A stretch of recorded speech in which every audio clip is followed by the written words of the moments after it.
Well, good evening to you, Professor Jen here, Coffee Table Series, another little lecture cast evening for us together. Wishing you well always. Thank you to Captioning Services for everything that you do for us. It's really been such a pleasure to work with Captioning Services, especially this semester, where I have been really taping to bring you all new coursework for this course to enhance our instruction and to have new ideas that, might be revisiting vintage topics. We can relook at things, revisit things. So I thank you to Captioning Services. This evening, as you see in my picture, I have a boom box. Wow. I remember when these boom boxes first came out, very popular, 1981, 1982, and they just took the whole market by storm. You talk about trends, we talk about pop culture. The boombox, wow. It made it so music could really be portable and you could have music that could really tune in different stations, you know. You could get AM, you could get FM, you could take it wherever you went. It had the ability to have batteries, it had the ability to be plugged into a wall. It was also sometimes, an aspect of status. I remember the very first boombox I had was about, I'd say $149 sounds about right. And that was 1982. Wow. Just wow. Revolutionized how people saw themselves, music. We considered that portable. Can you imagine? That was considered portable, not like the little pieces of technology that we put today in our pockets and we say we're, going to listen to some tunes, we're going to exercise, go out for a walk, download, stream. We didn't have all those words, but that picture was state of the art. Anyhow, tonight I want to talk to you, share with you some ideas as it has to do with music, has to do with what really became such an important place in the 1980s, especially through many artists right into the 1990s, 2000s. And I'll do the best I can, sharing with you how I picked these artists, why I picked these artists, how they influenced pop culture, not only became iconic, referential nationally, but certainly globally. How so many of these artists that I referenced this evening, and I'm just picking a few. I mean, I could talk about this for hours, not a problem. But I picked a couple because they really changed fashion. They changed the use of makeup from beyond even theatrical to wearing makeup in different roles, different genders that perhaps we didn't see so frequently before. And people really set the tone and the pace for allowing persons, especially 1980s, to be themselves. You talk about pop culture really extending a hand to all kinds of people to really be the best version of themselves. I think about Boy George. I don't know if you know Boy George, little band, culture club, very popular, especially in the MTV days when the very first MTV shows where we had video, music video. I think there must have been like maybe 10, 15 music videos at MTV. We play them over and over and over again, and we watch them over and over and over again. The whole idea that we would get to have a visual. You talk about coming into pop culture like from another planet and coming in like a meteor, like a crater into our living rooms back then. It was just such a new novel idea that we got to have a video, we got to have a visual. We felt that we knew who was singing, who was entertaining us, and we were able to see what they were wearing and how they were wearing a Boy George, very flamboyant, all kinds of outfits, makeup. People just, many conservative persons just did not understand Boy George, and that's okay. They don't have to. Nobody's saying they have to. But Boy George really allowed many people the permission, the validation to express self.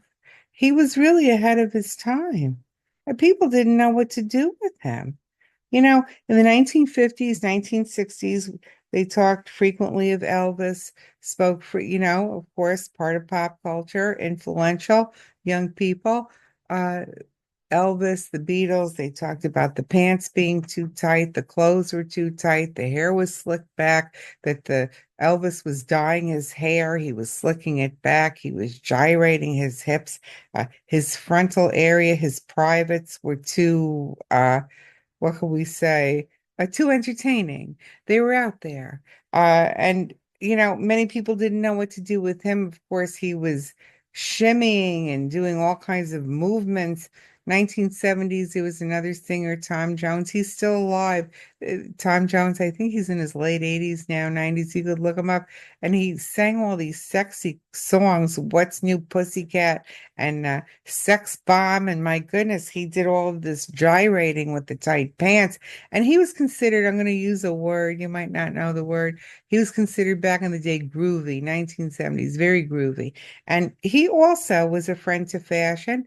He gave men the permission to be fashionable, to be hip, to be groovy, to be on point, to wear tight pants. It's okay to have a dad body, was his message, and get out there and just, be flamboyant, be yourself. Look at Prince. Remember the famous late artist Prince? So wonderful, so magnetic. He came out to us, 1980s. We didn't know what to do with him. He an entertainer on so many levels. Fashion forward for sure.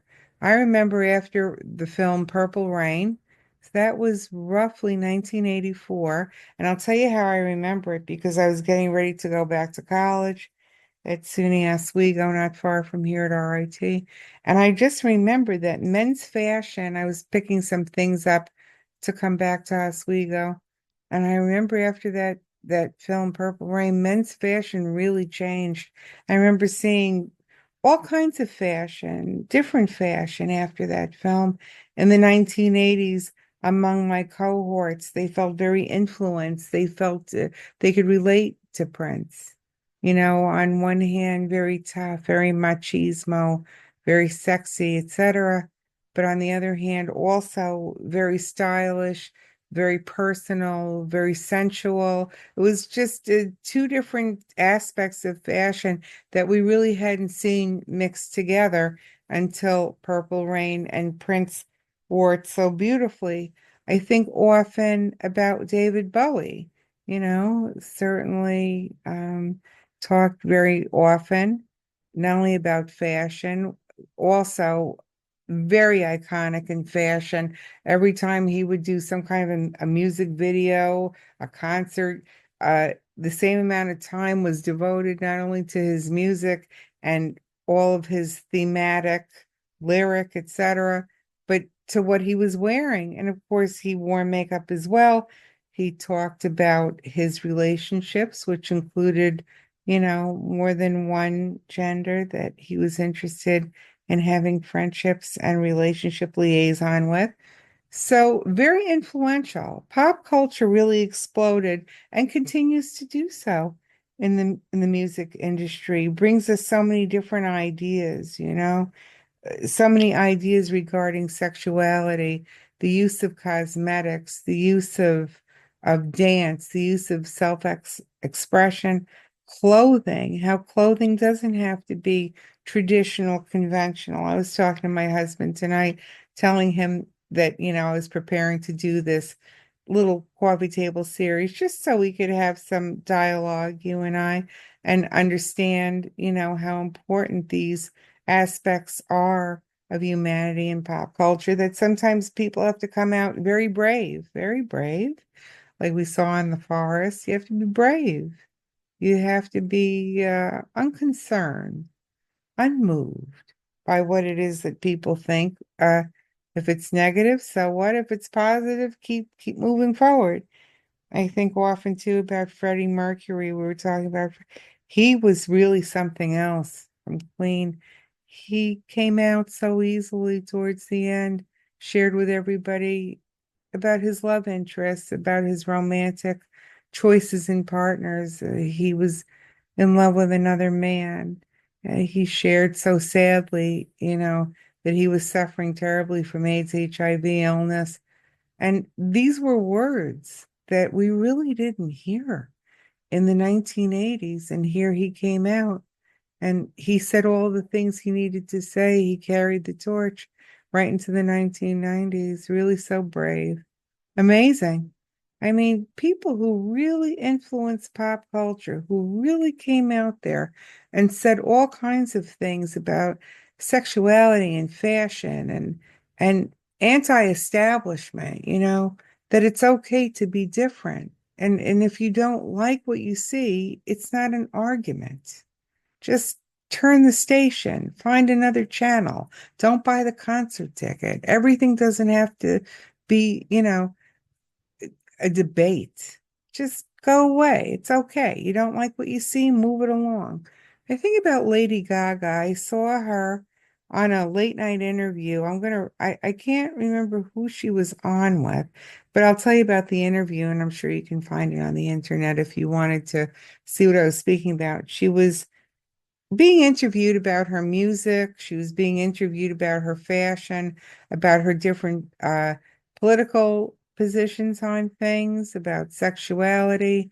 She was being interviewed about issues of the casting couch, having have been sexually assaulted in order to get where she was. And I remember this interviewer said to her on live television, he said, uh, it's a rumor that you have a male appendage, that people think that you have a penis. And she just stares dead right at this interviewer. And she said, and? And he said, well, people want to know. She said, people really care. She says, and I'm paraphrasing, but this is what she said. She said, would it be so bad? This is a quote. Would it be so bad if I had a penis? She said, do people really care that my fans listen to my music? My fans come and see my shows globally, internationally, that I have to even stand here and address whether I have one or not? She said, who cares? Whether I like Gaga, I don't like Gaga. She takes this position, you don't like what you see, you can move it along. It's okay, and this became part of pop culture. This idea that, you know, we don't have to play to a particular audience. All these entertainers did not want to buy in to conventional wisdom that said, you have to fulfill these roles. You may not be who you wish to be. You're going to sign contracts. And they said, no, I'm going to be exactly who I wish to be, exactly how I wish to be, how I wish to entertain, how I wish to dress, etc. I mean, I remember there was a store in New York City, and I know it was a national store, Los Angeles. I'm not sure about Illinois, but it was called Fiorucci. And it was a store very exclusive. I remember being in high school. In order to go in the store, we would have to get on these very long lines to even go into the store. It sort of had like a COVID feel, Remember the days of the lines? You had to wait so many people in the store. And the store Fiorucci, it really had all kinds of clothing, accessories, makeup, a couple little home goods here and there, uh, that really reflected a place and time in the 1970s and 80s where we didn't have to be conventional. We didn't have to have the matching living room, the matching bedroom set. We could have androgynous uh, decor. Today, we would probably say non-binary decor, that everything didn't have to be pink for girls or blue for boys. It just didn't have to be that way at all. And in the 1970s and 1980s, my husband, tonight we were speaking with one another. He said, oh, why don't you share with your students about the Sex Pistols, like Johnny Rotten, Sid Vicious. Same thing, 1970s in Manhattan. They lived for a period of time in the Chelsea Hotel, which wasn't very far. It was within walking distance from the junior high school I went to. And I remember I would see the Sex Pistols. Sometimes they would have these little shows, like in Washington Square Park. Peter Cooper Park, Stuyvesant Park, these little parks near this walkability location to my junior high. They too, they would dress in very non-traditional, very unconventional clothing. A lot of bright colors, a lot of safety pins for earrings, uh, a little mix between maybe punk and grunge, I would say. And it was just very, very different. I also think of the group, maybe you might have heard them, Limp Bizkit. And I think about often they introduced a lot of different accessories as it related to eye contact lenses, where the eye contact lenses were not, let's say, conventional. One could say that they were, say, theatrical musings, you know.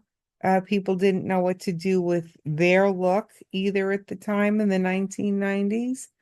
It's amazing when you really think about it, how much influence music has had in the fashion world, how much influence music, right, and artists, like I gave you examples this evening, have really influenced pop culture and stayed with us for a very long time. I'll even go this direction with you. The famous picture of Marilyn Monroe in her white halter dress. It's just part of pop culture that has resonated with us. What does the dress really say? It says, in my interpretation, the dress says, I'm beautiful. I'm not afraid to show my body. I'm not afraid for you to look at me sexually. I'm not afraid for you to look at me admiringly. I'm not afraid to be the person that I would like to be. The dress, in my opinion, with Marilyn Monroe shows a carefree spirit, perhaps in a time, the juxtaposition where women were wearing gloves and little pillbox hats, like Jackie Kennedy. She's a very good example of the polar opposite of that time and place in pop culture. She was really peddling what? Conservatism, nationalism. She was peddling stand by your man. She was peddling wife, women, children in song, home and hearth, doing all of the right things. And yet here's Marilyn. Ooh, what a tall, cool glass of water, right? With her breasts in place and proudly displayed, no modesty there, just doing her thing, being free, feeling free. What a juxtaposition, right? Jackie Kennedy's busy, holding her skirt down, and Marilyn is busy blowing her skirt up. Pop culture is one of these things where we can sort of have several truths at the same time. It can be several things at the same time. That's what I'd like to leave you thinking this evening, or whenever you listen to this coffee table series, that pop culture doesn't have to be one thing at a time. It can be several things at a time. It can be conflicting things, which really adds to the spiciness of how it is that we see ourselves, dichotomous. Are we Jackie Kennedy during the day, right, at work, and Marilyn at night on the weekends? Are we? I don't know. We have to ask these questions of ourselves.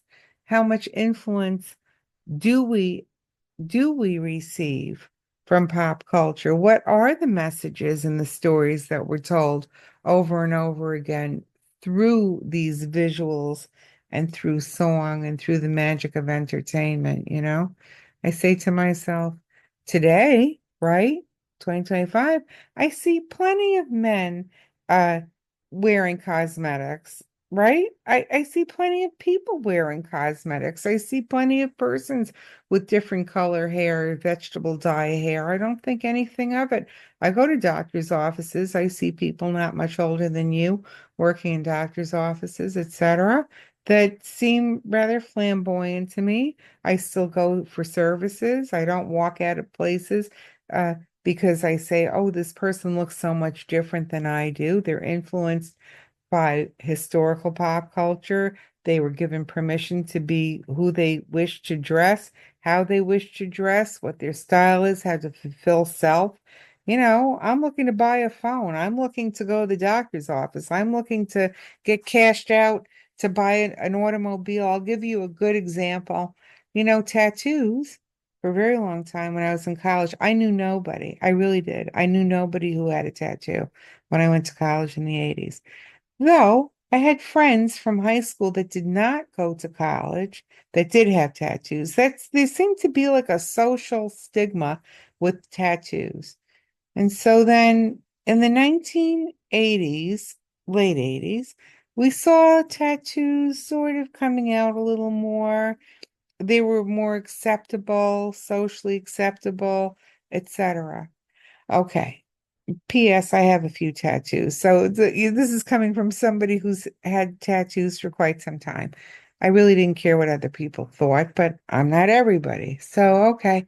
So I remember in the early 1990s, you know, the idea that women had tattoos. What do you mean women have tattoos? And what do you mean she isn't covering it up? And it was so hard for so many different, um, what could we say, generations to accept these new ideas. Very hard, very hard. And I just remember to myself thinking, what people choose to put on their body as art is really their business, and I always had that opinion of tattoos. I had this opinion even as a young girl. I don't know why. I always became so enthralled with body art. Anyway, make a very long story short, recently I just had to buy a new car. So we went here in Rochester early last fall to buy a car. I guess I must look like, a suburban kind of person. I don't know.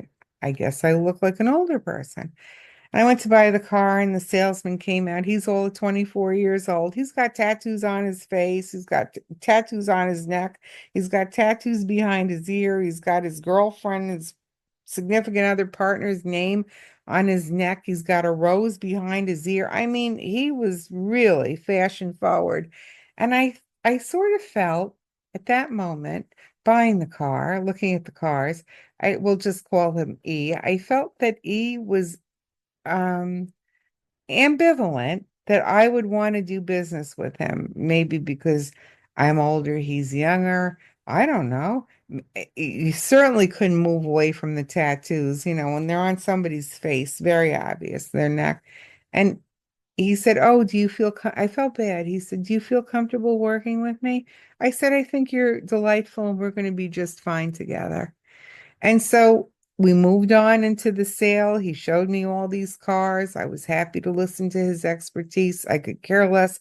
He had all this art all over his face. Maybe everybody else wouldn't have felt that way. I don't know. I don't know and I don't care. He was delightful. Anyway, I went to sign the papers for the car and he said, "Oh, you have some signing to do." And he handed me a pen.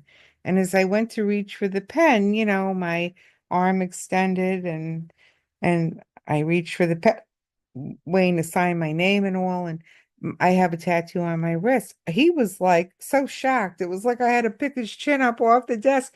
He said, "What's that?" I said, "Oh, I have a tattoo on my wrist. I have another one somewhere else." He said, "Really?" I said, "Oh, yeah." I said, "I've had this for quite some time." He said, "I just would never have thought looking at you." I said, "Well, you can't judge a book by its cover." At that moment, it didn't matter that I was 60 and he was 24. We were at the same time at the same place as it related to art, as it related to self-expression. He said, "I felt so uncomfortable." He said, "When I saw you in the parking lot, showing all these cars," he said, "I thought this woman is never going to take me seriously with all these tattoos I have. And she's not going to want to do business with me."